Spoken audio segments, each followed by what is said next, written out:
With the odds of a Greek departure from the European Union firming, and with other nations like Spain struggling to keep their banks afloat, the shadow over the Eurozone is darkening. Back home, the Australian dollar has dropped below parity, spooked investors are running for cover, stripping billions from the stock market, while the public wonders whether we're headed for another global financial crisis. Bevan Sturgess-Smith is an investment advisor with Macquarie Group, and I spoke with him earlier. Welcome to the program. Thank you. Andrew Forrest said this week that the whole Eurozone crisis is a storm in a teacup. Is he right? I think that's maybe a sweeping generalisation, but we might like to feel that it is, but I don't think it is. It is much more than that.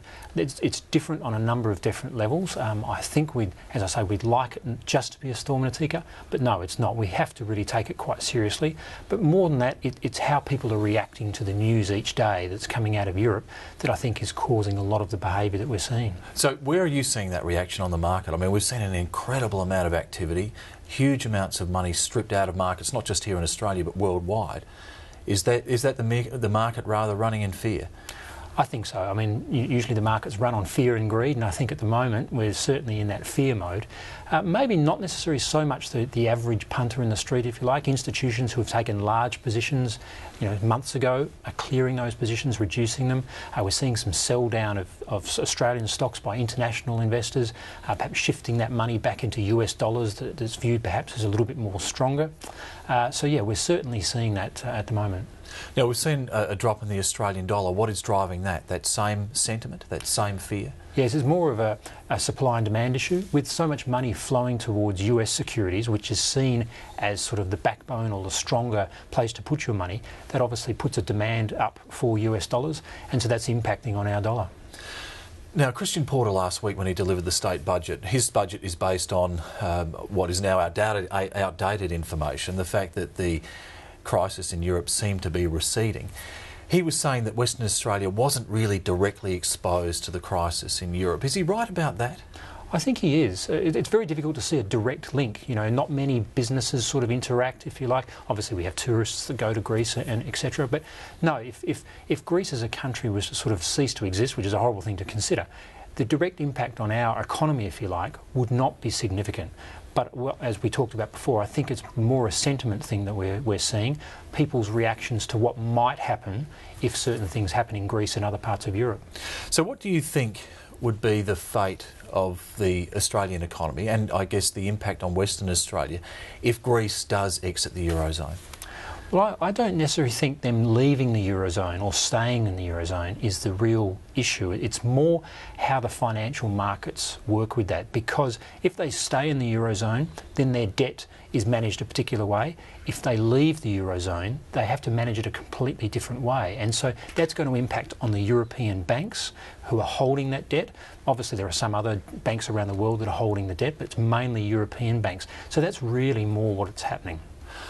I saw an interview with Ken Henry a couple of weeks ago, the former head of Treasury, where he was saying that there may actually be an advantage to Australia, that international capital may find a safe haven here in Australia in the event of a collapse of the Greek economy or Greek exiting the Eurozone. Do you think that's likely? It could be. I mean, we're already seeing, though, that the US is seen as very much the safe haven. That's happened over the last few weeks. Prior to that, Australia certainly was seen as a safe haven, a strong economy, a strong currency, good interest rate levels for investors, that is. And so I think that will come back. We're still seen that way. Obviously, there is a little bit of concern maybe about our political situation, if you like, that investors are not seeing it as a stable place to invest. So that's an issue. But I do think after the US, Australia is certainly seen as a good place to invest. Can we just speculate about the worst case scenario, that if Greece exits the Eurozone and one of the other vulnerable economies also runs into real strife, Spain or Portugal, and there is a real problem inside the European Union where perhaps it even breaks up, the euro fails. How would we stand in that circumstance?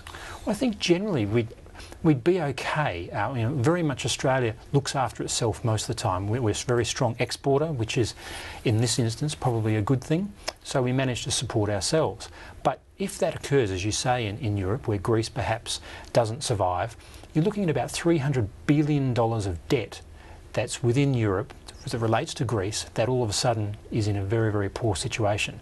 If then another country like Spain or Portugal or another one also has problems, that level of debt is just getting huge. And I'm just thinking it's getting too big for perhaps the Germans to bail out each time. So that is a real impact. But coming back to Australia, we survive, I think, pretty well on our exports. I think, particularly into Asia, we don't export as much into Europe. And so I think as long as that stays strong, Australia should be able to manage.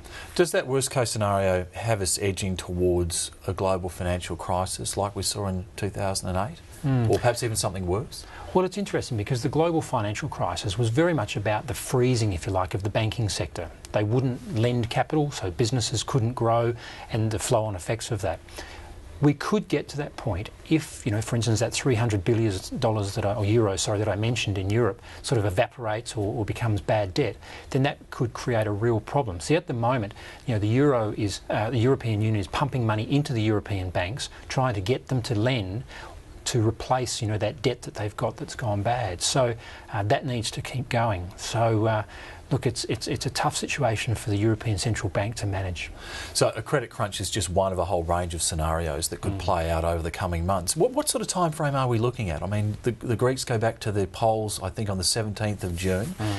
How long before we see some sort of decisive resolution of this? Oh, very soon, I hope, because it's uncertainty that markets don't like, and so that's what we really need to get, is some firm decision. Now, that election that's going to occur in a few weeks' time, you know, if it's a hung election, you know, there's no real result, it just creates further uncertainty because nothing's been resolved. But I think you would find that there'll be some decision come out of that. That's certainly what we're hoping. So Andrew Forrest might not be right that it's a storm in the teacup, but hopefully it's a storm that might not reach this far. We certainly hope so. Bevan Sturgess-Smith, thanks very much for your time. Thanks, Andrew.